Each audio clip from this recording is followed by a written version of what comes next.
大家好，欢迎来到烟火味厨房。又到了吃丝瓜的季节，今天丝瓜分享一道好吃的家常做法。挑选丝瓜，我们要挑选这种刚摘下来的，这种丝瓜才是最好吃的。接下来准备一把小刀，我们要用刀背把丝瓜的表皮刮一刮，这种丝瓜特别的鲜嫩，用刀背把丝瓜表面的粗皮刮下来就可以。这种方法也是我们的爷爷奶奶留下来的，因为当时没有削皮刀，而且经过这样处理一下也没有什么浪费。丝瓜含有丰富的膳食纤维、叶绿素以及各种微量元素，经常食用还有清热降火的功效。夏天我们一定要多吃一些丝瓜，这样对身体非常有益。把丝瓜全部处理成视频中这样，接下来把头和尾各切掉一小部分，因为头尾的肉质比较硬，放在一起的话会影响整道菜的口感。接着我们把丝瓜切成滚刀块或者是条状都可以，最好是切成滚刀块，因为这样切出来的丝瓜红切面更大，方便成熟也方便入味。因为丝瓜的含水量特别大，所以我们在切的时候也不要切太细，如果切太小的话，丝瓜吃起来口感不好。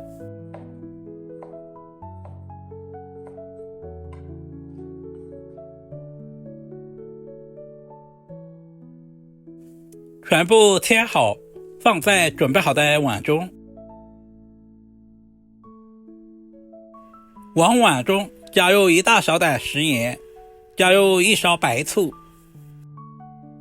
倒满多一点的清水，这样可以防止丝瓜氧化变色。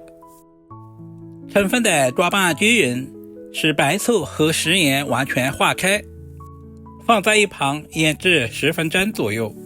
接着准备小把去皮的大蒜切成薄片，大蒜可以稍微的多准备一些，增加丝瓜的蒜香味。一小块去皮的老姜同样切成薄片，全部切好放在小碗中。喜欢吃辣椒的，准备几个清洗干净的小米椒切成小圈，如果吃不了太辣的也可以不用放，全部切好放在盘中。接下来准备一个小碗，往碗中打入几枚鸡蛋，鸡蛋的数量也是根据家里人口的多少来定。食材准备好，我们开始操作。起锅加入平常炒菜多一点的食用油，油热之后把准备好的鸡蛋倒在锅中。今天的鸡蛋不需要打散，刚下锅的鸡蛋不要直接去动它，大约煎至2分钟左右，底部完全定型以后稍微的放动一下锅，这样可以防止鸡蛋粘锅，同时还可以使鸡蛋受热更均匀。开最小的火，靠上锅盖，大约焖2分钟左右。这一步的目的是使蛋黄快速的成型。大约2分钟以后，稍微的放动一下锅，这个时候的蛋黄也慢慢的定型了。煎制成视频中这样翻过来煎另外一面，我们要把2面都煎至金黄，煎出香味。用锅铲按压一下，感觉没有肥弹，证明现在的蛋黄也已经完全的定型了。接下来简单的改下刀，这样方便入味，同时也方便老人和小孩食用。现在的鸡蛋颜色金黄，看着也非常的有食欲。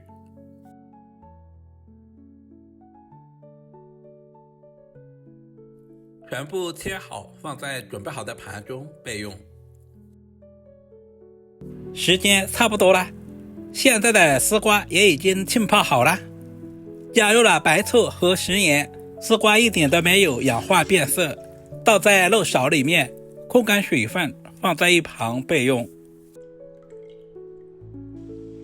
准备一锅开水，加入少许的食盐，少量的食用油。接下来把丝瓜倒在锅中。我们要提前把丝瓜焯下水，加入食盐和食用油，这样可以防止丝瓜在加热的过程中氧化变色。丝瓜一定要水开以后再下入，煮制的时间大约在1分钟左右就可以了。煮制成视频中这样放在提前准备好的凉水中自然放凉。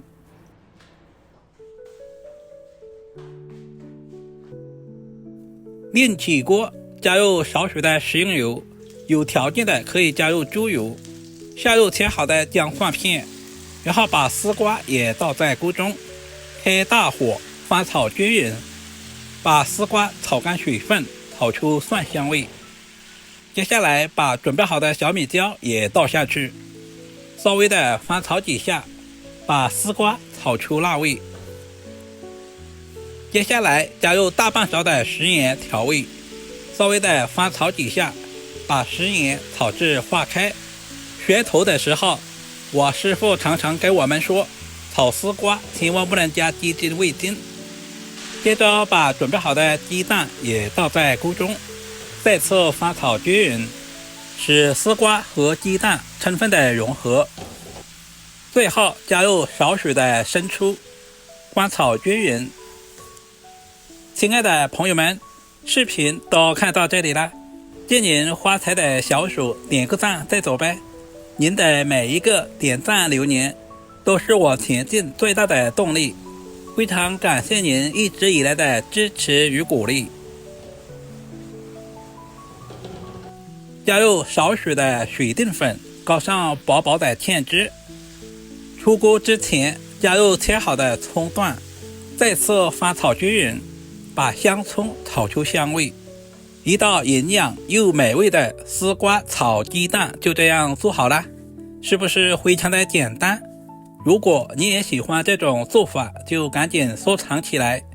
这样炒出来的丝瓜颜色翠绿不发黄，丝瓜吃起来软绵入味，鸡蛋鲜香入味，两者搭配在一起，不仅增加了营养，同时丰富了口感，平常用来下饭下酒都非常的不错。如果视频对您的厨艺有一点点帮助，就麻烦点赞收藏。好啦，视频就简单的分享到这里啦，我们下个视频再见吧。